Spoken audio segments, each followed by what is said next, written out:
Good morning, everyone. Welcome to the session, Spanish American Literature Undergraduate. This is the session 1A, and it will be in Spanish. Bienvenidos a todos y todas. Muchas gracias por levantarse temprano y asistir a este panel. Tenemos dos presentadoras, estudiantes de BA de español, Carolina Molina y Karina de la Rosa.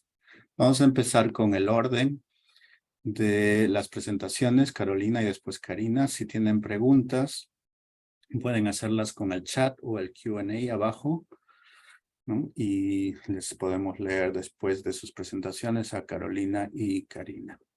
¿Bien?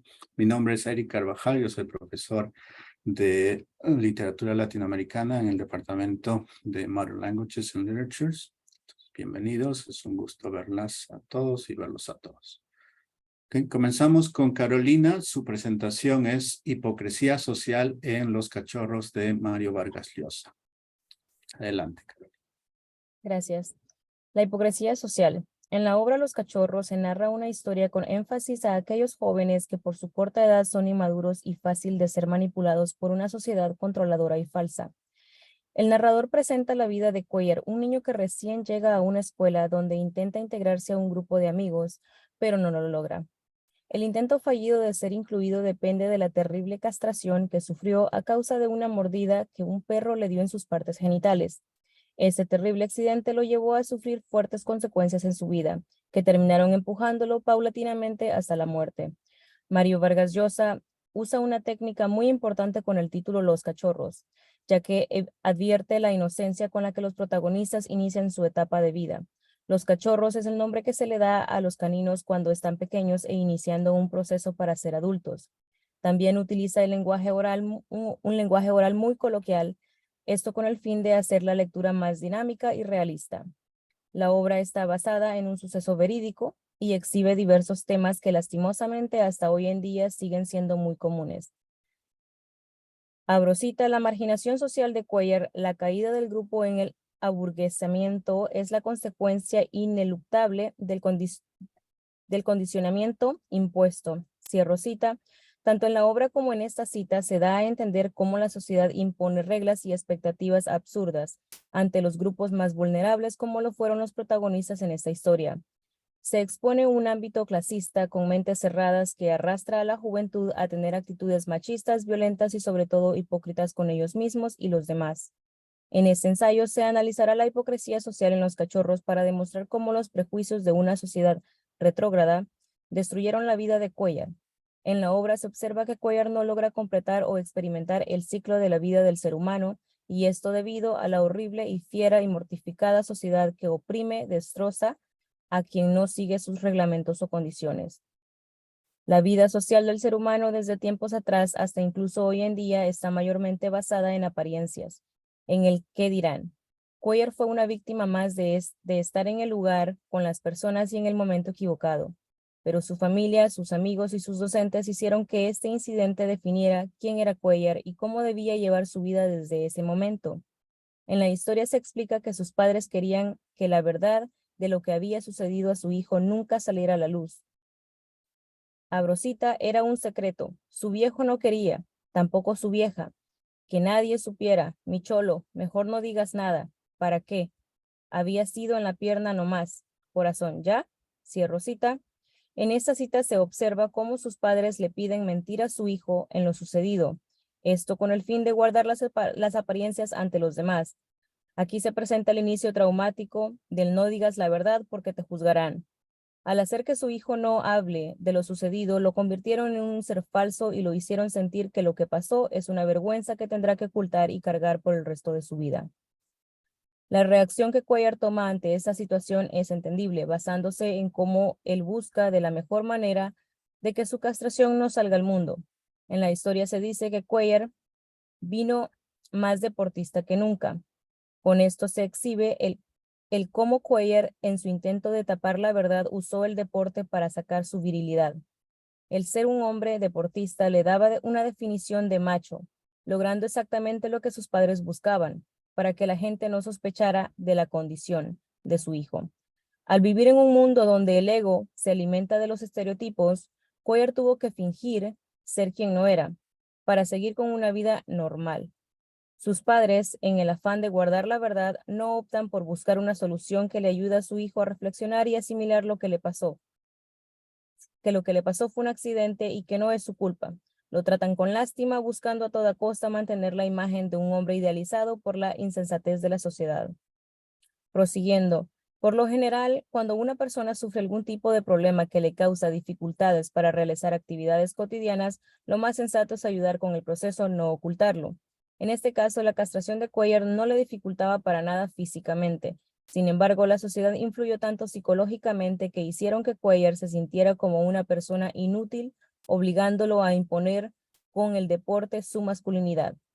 El texto también presenta la falsedad del colegio ante la situación de Cuellar. Abro cita, los hermanos lo sobaban de miedo a su viejo. Bandidos, ¿qué le han hecho a mi hijo? Les cierro el colegio, los mando a la cárcel, no saben quién soy. Cierro cita. En esta cita se refleja cómo el poder económico y guardar las apariencias fue más importante que ayudar a Cuellar a superar su accidente. Se analiza que el padre de Cuellar era un hombre influyente de poder social y económico, tanto que podía incluso cerrar una escuela. Se muestra que los hermanos eran increíbles personas que ayudaban a Cuellar en muchas cosas, las cuales él no se merecía. Pero esto solo lo hacían los hermanos para que a ellos no les perjudicara en nada la situación. Es decir, toda esta bondad y dulzura que le mostraban a Cuellar era falsa, ya que solo lo hacían por miedo y beneficio de ellos mismos. Continuando, en la cita anterior se muestra que el padre usa la típica frase de macho empoderado diciendo que los hermanos no saben quién es él. En esta parte de la historia presenta a un hombre prejuicioso y abusador de poder, que por lograr su objetivo es capaz de hacer lo que sea necesario. La insensatez de la sociedad no deja ver el verdadero y serio problema que le están causando a Cuellar. El padre con su prepotencia y los hermanos del colegio al venderse con él, por su poder, solo logran crear a un humano de poco provecho. Crean a un Cuellar sin preparación académica, machista y sobre todo irresponsable. Las actitudes que Cuellar toma van evolucionando conforme la sociedad lo va visualizando. En otras palabras, él lleva una vida manejada por los demás, sin voz ni acción propia. Le hacen creer que él se merece todo sin esfuerzo alguno por el incidente que le sucedió. Por otra parte, cuando una persona consigue amigos, es con el fin de crear un círculo recíproco con un tanto asiduo. Algunas de las bases fundamentales que conforman la amistad es la lealtad, el cariño, la sinceridad, etc. En la historia, el grupo de amigos del Cuellar se presentan como unas personas hipócritas, burlescas e insensatas, al igual que los padres y los hermanos del colegio. Se narra que, abro cita, poco a poco fue resignándose a su apodo y en sexto año ya no lloraba, ni se ponía matón. Se hacía el desentendido y a veces hasta bromeaba. Pichulita no, pichulaza, jajaja. Cierro cita. En esta cita se presenta en gran manera la hipocresía directa de los amigos. Se habla de cómo poco a poco Cuellar se fue resignando a su apodo y cómo incluso él terminó hasta bromeando acerca del mismo. Sin embargo, se observa de manera fija que Cuellar no se resignó a su apodo por el hecho de que ya le parecía bien o le parecía gracioso. Él solo terminó fingiendo que ya no le molestaba, para así lograr encajar con los demás. Se observa una ingrata situación de cómo los otros chicos miraban a Cuellar fingir que no escuchaba su nombre, llorar e incluso ponerse violento. Mientras a ellos el apodo les parecía algo chistoso o normal, a Cuellar le desgarraba su autoestima y lo hacían sentir que él solo era eso, el chico castrado. Siguiendo. Se puede notar que Cuellar usa la broma de su apodo como un escudo para defenderse de la burla y la crítica de sus amigos y de la sociedad en general. Se dio cuenta que no podía seguir llorando o peleando toda su vida con personas que no eran capaces de entender el daño que internamente le causaban. La falsedad de sus amigos al pretender que el apodo no era nada malo fue lo que llevó a Cuellar a asimilar que no tenía otra salida más que pretender que no le importaba que le llamaran Pichulita. Cuellar termina por aceptar lo que la sociedad le impone sin importar si esto destruía su identidad y su vida. Abro cita, Los Cachorros responde a la alta misión que Vargas Llosa atribuye a la literatura, a saber, la posibilidad de que los hombres se conozcan a sí mismos. El grupo de amigos y Cuéllar vivían en la mentira y en el pretender y en el qué dirán, de lo que los llevó lejos de saber de quiénes eran realmente como hombres, empujando la vida de Cuéllar a una fatal desorientación y desconexión de la que nunca logró salir. Finalizando, la historia expone que no importa si es tu familia, amigos o personas cercanas, la hipocresía existe y está ahí, donde se pretende no estar. Los padres de Cuéllar le cierran la posibilidad de hacer conciencia de cómo la castración no lo definía como persona. Los hermanos del colegio le juegan al te ayudamos, pero se muestra que la ayuda es hipócrita y por interés. Sus amigos se burlan de su situación y tratan de romantizar la hipocresía burlona como pretender que Pichulita es un simple apodo. La forma en la que Cuéllar hace frente a su vida y a sus futuros problemas luego del incidente permite revelar cómo la sociedad desecha a las personas que presentan algún tipo de diferencia al patrón social que ellos imponen. La obra deja un mensaje bastante fuerte para el lector y expone lo que la sociedad prejuiciosa y desconsiderada puede hacer con la vida de una persona inocente. También la obra transmite la búsqueda de expresión ante las circunstancias de la vida. No dejar que los incidentes sean obstáculo de superación, al contrario, se debe aprender a vivir y a salir adelante con ello. Gracias.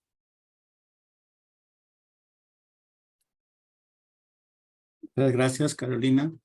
Vamos a continuar con la presentación de Karina de la Rosa, que nos va a presentar su trabajo Justicia y Resiliencia en Nos han dado la tierra, de Juan Rulfo. Adelante, Karina. Gracias. A través de la historia, la literatura nos da el acceso de apreciar, revivir y reconocer a hombres y mujeres valientes, usados, quienes en sus vidas. Sin embargo, nos dejaron un legado de enseñanzas invaluables que hasta el día de hoy hacen eco fuertemente, tocando fibras profundas en el ser humano. Afortunadamente, sus experiencias quedaron plasmadas en sus libros, de los cuales somos beneficiarios hasta el día de hoy. En el cuento Nos han dado la tierra, por el autor mexicano Juan Rulfo, vemos indudablemente la búsqueda de justicia y la resiliencia, específicamente entre los campesinos del sector agrario.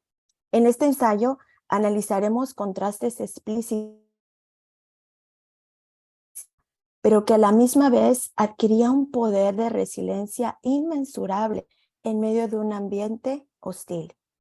Y Nos han dado la tierra, escrito durante el periodo post-revolucionario, la reforma sobre la educación, restar la alta tasa de analfabetismo, la cual los alarmantes entre la población. Entre formas que la repartición de tierras en forma justa y equitativa para muchos campesinos, con la finalidad de mejorar la economía del país azteca, utilizando la agricultura para subsistir. Esta era la idea. Karina, perdona que te interrumpa, se está cortando. Vamos a intentar, ¿qué tal si apagas tu cámara? A veces eso ayuda con los cortes.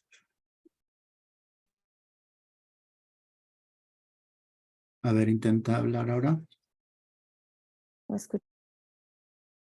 Sí, se está entrecortando un poquito. A ver, otra vez. A ver, la realidad de mejorar, bueno. Ahora sí, creo que sí, mejor. Okay, a ver, intentemos de esa manera, ¿ok? Perdona que te haya interrumpido. Sigue, por favor. La finalidad de mejorar la economía del país azteca, utilizando la agricultura como materia prima para subsistir el país. Por lo menos esta era la idea y la intención, según las nuevas reformas establecidas por el gobierno mexicano. En esta lucha para poder obtener mejor las necesidades precarias de un pueblo que clamaba por justicia, es importante analizar el contraste que vemos entre el llano y la lluvia.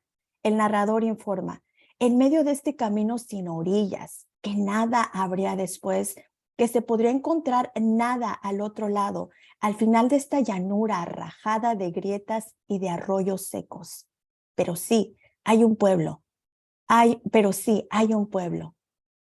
Estas primeras líneas nos ayudan a ver de una manera más clara todo el panorama. Este camino sin orillas, que nada habría después, representa una imagen de un futuro incierto, sin esperanza, sin sueños, y lo que es aún peor, sin tierra ni agua para poder salir adelante. Al comienzo del texto pareciera que al otro lado no hay absolutamente nada. Es decir, un lugar hostil, infértil e inhabitable, al menos para el ser humano, donde no hay forma de subsistir. Ya que la tierra se describe como una llanura de arroyos secos, la cual nos muestra la naturaleza desde un punto de vista negativo y diferente, del cual estamos tradicionalmente acostumbrados a leer o imaginarnos. Por el contrario, en este mismo texto vemos la dualidad entre dos lugares muy distintos. El primero es seco, infértil e improductivo. A diferencia, existe otro lugar lleno de vida, mejor descrito como un pueblo, habitable por gente, ruidos, olores, contrastando el llano. Aquí sí hay sueños, esperanza y vida, pero sobre todo un pueblo con la necesidad y hambre de justicia, no solo por los que viven en este lugar, sino también por los más vulnerables, indefensos y olvidados. El narrador dice, y se siente en el aire el olor del humo, y se saborea ese olor de la gente como si fuera esperanza. Esta clara descripción nos insta a humanizarnos y entender que a pesar de la difícil situación que enfrentaban, había esperanza en medio del caos. Consecuentemente, sin importar qué tan difícil y complicada sea la situación de muchos campesinos, quienes anhelaban recibir tierras para poder trabajarla, pudiéramos decir que la justicia estaría cerca de su cumplimiento y que aquello que era tan anhelado y esperado por fin se haría una realidad. Sin embargo, pareciera que ni aún la naturaleza estaría a favor de esta causa, que aunque era justa, ecuánime y solidaria, existían varios factores importantes, los cuales en su mayoría estaban fuera de las manos de los campesinos, trabajadores y esforzados. El narrador nos informa, se ve a la nube aguacera corriéndose muy lejos, a toda prisa. El viento que lleva del pueblo se le arrima empujándola contra las sombras azules de los cerros. Y la gota caída por equivocación se la come la tierra y la desaparece en su sed. Es inevitable no pensar que aún la propia naturaleza no les favorecía por la escasez del agua, ya que menciona el movimiento de la nube cargada de agua, pero que corre deprisa alejándose de ellos. El simbolismo de este movimiento de lluvia representa la esperanza que parecía desvanecerse y alejarse cada vez más. El protagonista del cuento junto con sus amigos anhelaban tierras fértiles para poder salir de su carencia. De esta manera, los pueblos junto con sus ciudadanos podrían avanzar hacia un mejor futuro próspero, lleno de ilusiones, confianza y bienestar, no solo para un pueblo, sino también para toda una nación. Aunque en realidad el sueño parecía desvanecerse y perderse en el horizonte de los cerros, todo parece indicar que las ilusiones se perdían en medio de un futuro incierto, lleno de luchas, de desafíos, pero que al final del día valdría la pena recorrer el camino. El narrador nos dice, y a mí se me ocurre que hemos caminado más de lo que llevamos andando. Aquí existe la comparación entre los verbos caminar y andar. El verbo caminar indica un recorrido largo con el objetivo de llegar a una meta final. Andar, por el contrario, infiere a un traslado o movimiento, a un avance más profundo que el solo hecho de caminar. Se refiere a un movimiento sociopolítico con la finalidad de un bienestar económico para todos los ciudadanos. Sin embargo, se nos indica, hemos caminado más de lo que llevamos andando. Como resultado, no se había logrado mucho avance en cuanto a cambios democráticos y justos para los más vulnerables. A pesar de que los viajeros habían sido revolucionarios en el pasado y sostuvieron una lucha ardua por sus derechos civiles, de los cuales incluía recuperar sus tierras. Por el contrario, y sin darse cuenta, estaba ocurriendo algo grandioso que para la mayoría era desapercibido. Es cierto que muchos hombres valientes habían quedado tendidos en el camino, ya que se nos dice, y por aquí vamos nosotros, los 4 a pie. Antes andábamos a caballo y traíamos terciada una carabina. Ahora no traemos ni siquiera la carabina. Esto nos indica que varios hombres habían abandonado y desistido su meta, y muchos murieron sin haber recibido lo anhelado. Cualquiera que fuera el caso, los que se mantuvieron firmes en su propósito y en la búsqueda de un mejor futuro estaban adquiriendo algo más que un pedazo de tierra. Estos hombres que se mantuvieron firmes hasta el fin lograron algo mucho más valioso que cualquier tesoro en este mundo. Estaban adquiriendo resiliencia.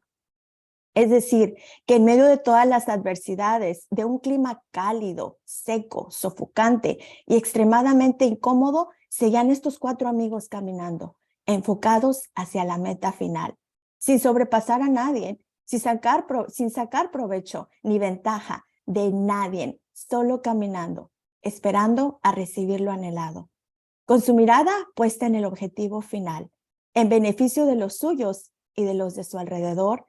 Seguían sin desistir, confiando en que lo mejor estaba por venir. Para poder entender con más claridad el tema de resiliencia, analicemos un par de líneas donde el protagonista nos dice que hacía mucho tiempo no había visto llover por esos rumbos. Se nos indica, con todo, yo sé que desde que yo era muchacho no vi llover nunca sobre el llano, lo que se llama llover. Cabe mencionar que el simbolismo de lluvia representa fertilidad, abundancia y aún limpieza para el medio ambiente. Cuando el narrador nos indica que el protagonista del cuento no había visto llover sobre el llano desde hace mucho tiempo, es un indicativo que representa esa sed, esa hambre y esa esperanza de por lo menos contemplar la lluvia en esta parte del llano. Posteriormente encontramos otro ejemplo de resiliencia. Pareciera que no solo los factores de la naturaleza como el llano, las nubes, la tierra, estaban en su contra. También existían otros factores como el abuso de autoridad y de poder. El narrador comenta, nos puso los papeles en la mano y nos dijo, no se vayan a asustar por tener tanto terreno para ustedes solos. Sin duda, estas líneas son muy fuertes.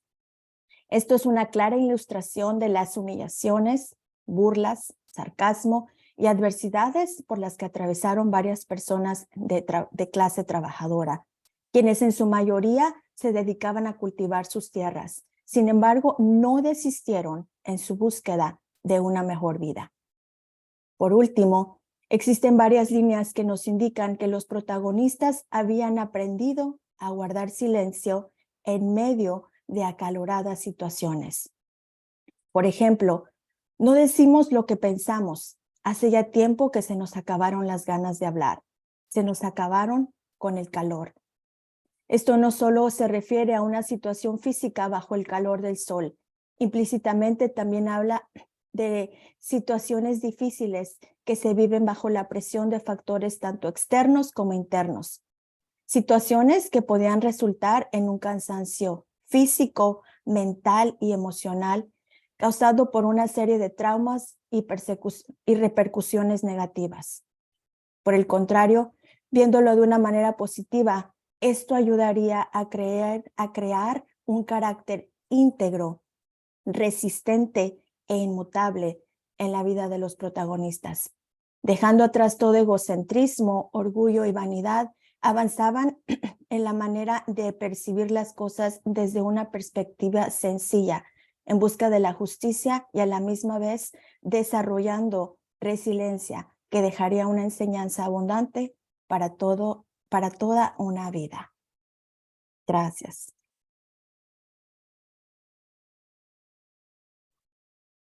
Muchas gracias, Karina.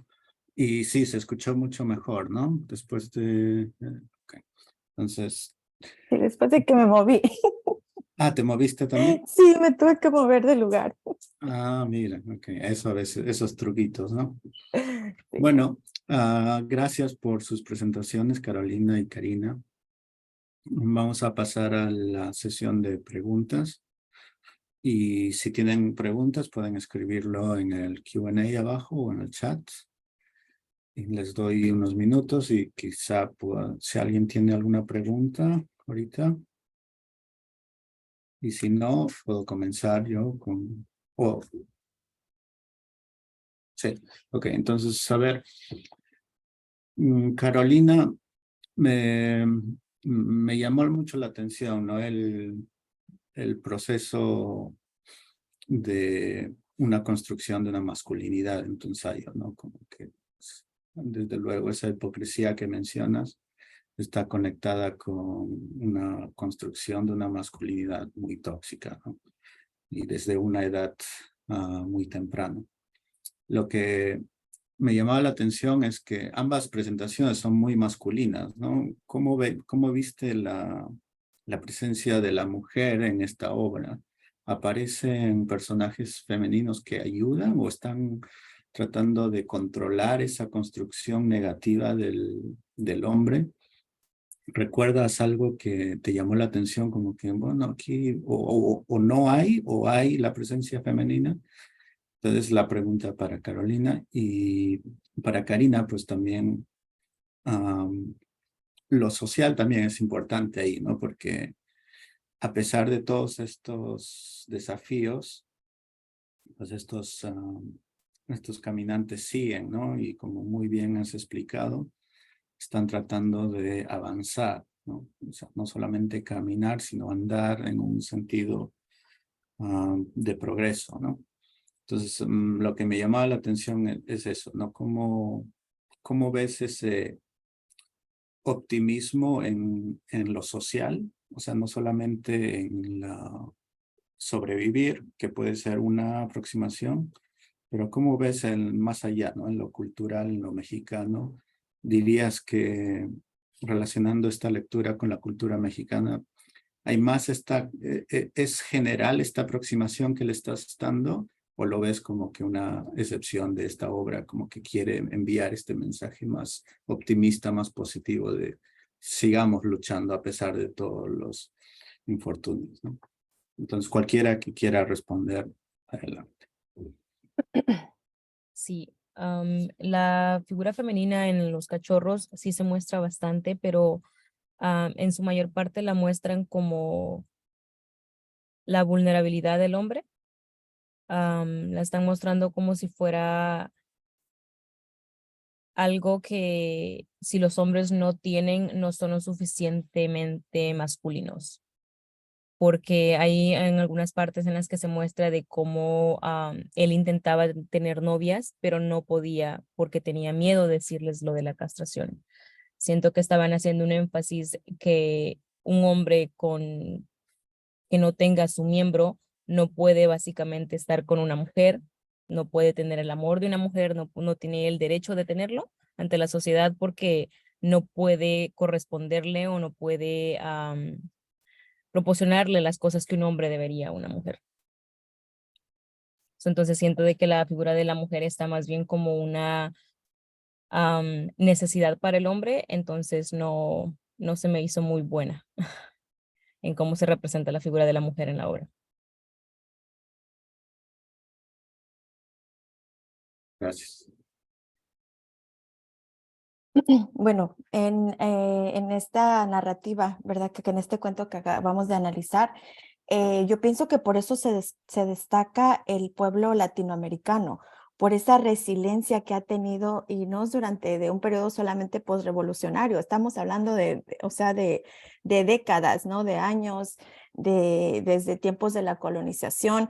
El pueblo azteca, y no solamente azteca, sino Latinoamérica, se destaca por esa resiliencia, por ese aguante, por ese progreso de seguir avanzando. Cuando visitamos nuestros pueblos latinoamericanos, nos podemos dar cuenta que no importa la pobreza, o sea, no importa la situación que tan dura sea, el pueblo siempre sigue optimista, siempre sigue positivo, siempre sigue buscando la manera de sobrevivencia.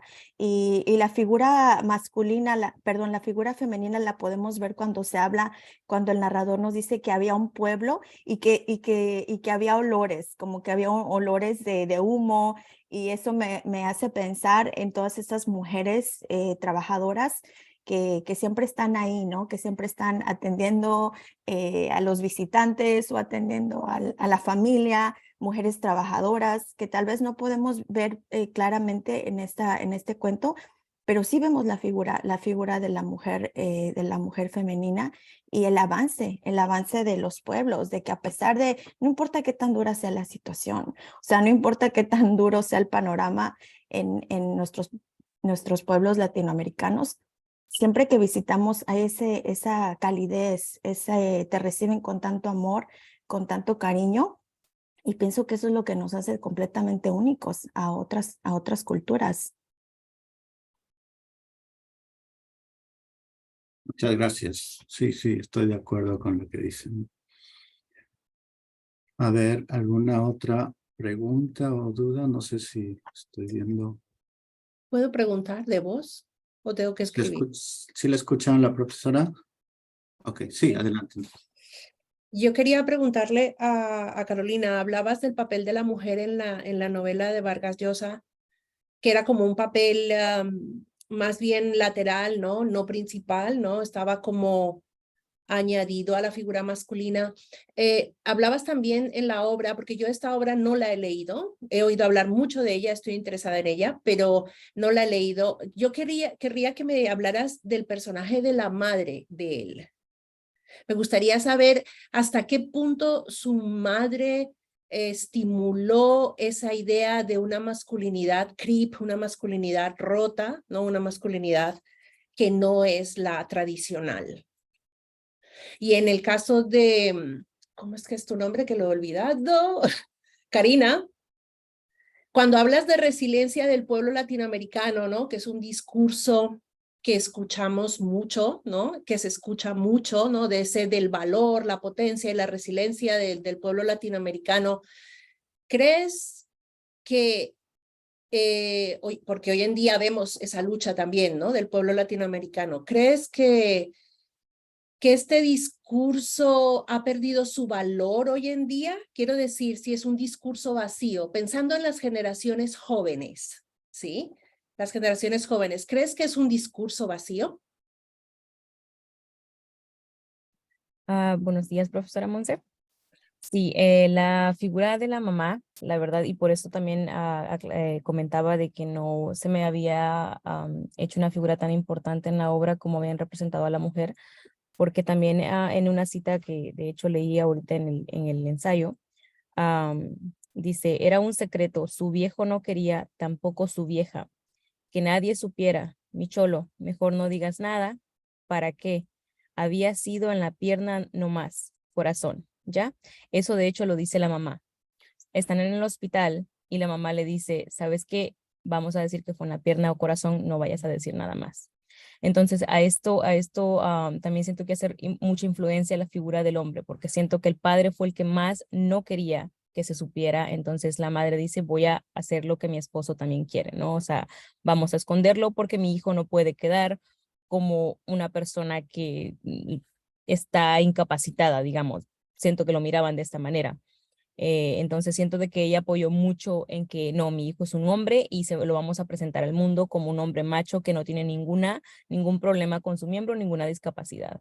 Entonces siento de que la mujer otra vez aparece como secundaria que está siguiendo las órdenes de lo masculino.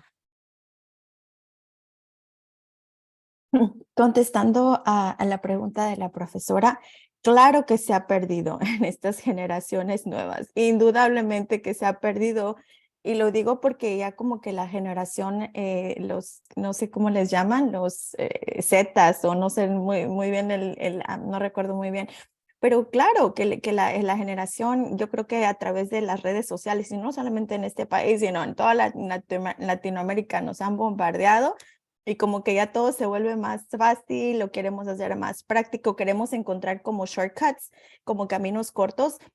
Pero pienso que por eso es la importancia de los profesores y es la importancia de estar siempre mandando este mensaje, que en esta vida hay que trabajar duro, que en esta vida no todo te va a llegar tan fácil. En esta vida es trabajo duro, es esfuerzo, es caminar, es hacer el recorrido para llegar a cumplir tus sueños. Entonces, definitivamente que ese mensaje se está perdiendo y es nuestra responsabilidad pasárselo a las próximas generaciones, no hacerles saber de que si tú quieres llegar a la meta, sí lo vas a poder lograr, pero va a requerir mucho esfuerzo de tu parte y que van a llegar tiempos difíciles. A través de la historia hemos vivido tiempos difíciles, o sea, esto no es algo nuevo, pero con la madurez, con la meta y más que nada empoderando y haciéndoles saber a nuestras próximas generaciones de que sí se puede, y que hay que ponerle ganas y empeño, porque de otra forma, pues estamos perdiendo, ¿no? A una nueva generación que piensa que todo va a venir fácil y todo es sencillo y la vida es dura y hay que trabajar duro. Gracias, Karina, y gracias, Carolina.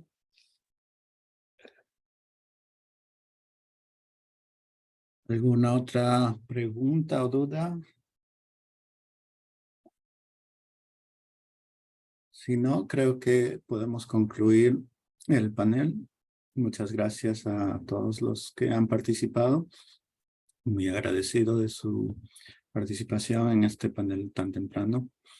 Y bueno, los animaría también a ver las otras presentaciones de sus compañeros, de sus colegas. Y bueno, con esto concluimos. Muchas gracias a todos. Buenos días.